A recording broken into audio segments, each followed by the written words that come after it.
ደመ ኢየሱስ ተብሎ ይጠራል። ከውስጥ ያለው ቀይ፣ ከላይ ያለው ሰማያዊ ደግሞ የጌታችን ማረፊያው ዙፋኑ የት ነው? ሰማይ ዙፋኔ ናት አይደል? ምድር የእግሬ መረገጫ ናት። እመቤታችን የእርሱ ዙፋን መሆኗን ለማረጋገጥ ሰማያዊ ልብስ አድርገው ሰዓሊያኖች አባቶቻችን ሊቃውንት አስቀመጡልን። ስለሆነ እመቤታችን የክርስቶስ ምኑ ናት? ዙፋኑ ናት። ለዛ ነው እኛም በሰማይ የምትኖር ብለን ወደ ሰማይ የምናመለክተው።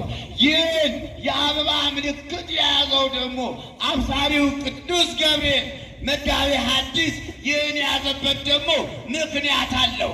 በመኃልየ መኃልይ ምዕራፍ 2 ላይ ጽጌ አስተርአየ በውስተ ምድር ይላል።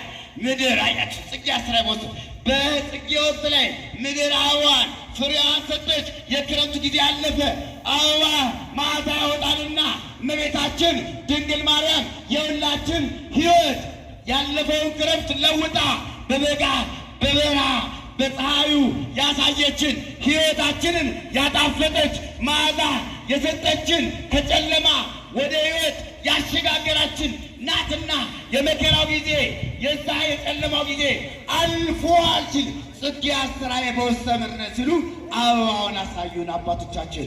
ክብር ምስጋና ለስም አጠራር አመስግኖት ሕይወታችን የጣፈጠው ያ ያለፈውን ጨለማ ሕይወታችን በድንግል ማርያም መብራቱን ሲያሳዩን አበባ መዓዛው ልዩ ነውና ስለሆነ የእኛን ሕይወት ታጣፍጥልን ድንግል ማርያም። እዚህ ጋር የምታዩት ሌላ ደግሞ ምስለ ፍቁር ላይ ጌታችን መድኃኒታችን ኢየሱስ ክርስቶስ በእጁ የተጠቀለለ ይዞ እናያለን። ይህ ምንድነው ሲሉ አባቶቻችን በብዙ ይተረጉሙታል።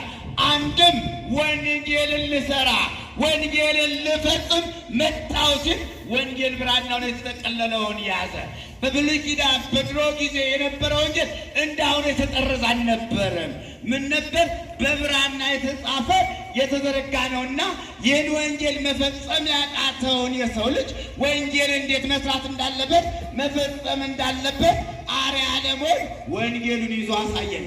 አንድም ይህ የተጠቀለለው የዕዳ ደብዳቤያችን ነው። ያ ለ5500 ዘመን በባርነት በቀንበር ወድቀን የነበረውን ያ የዕዳ ደብዳቤ ደምስሷለሁ። በዮርዳኖስ ባህር የተጣለውን በቀራንዮ የተጣለው የነበረውን የዕዳ ደብዳቤውን ነፃ አወጣለሁ፣ ወደ ገነት ወደ እርስታችሁ እመልሰዋለሁ ሲል አንድም የዕዳ ደብዳቤውን በእጁ ይዞ አሳየን። ክብር ምስጋና ለስሙ አጠራር። የዕዳ ደብዳቤያችን ተደምሷል፣ ተቀዷል። አንድም ይህ የምናየው ጌታችን መድኃኒታችን እጁን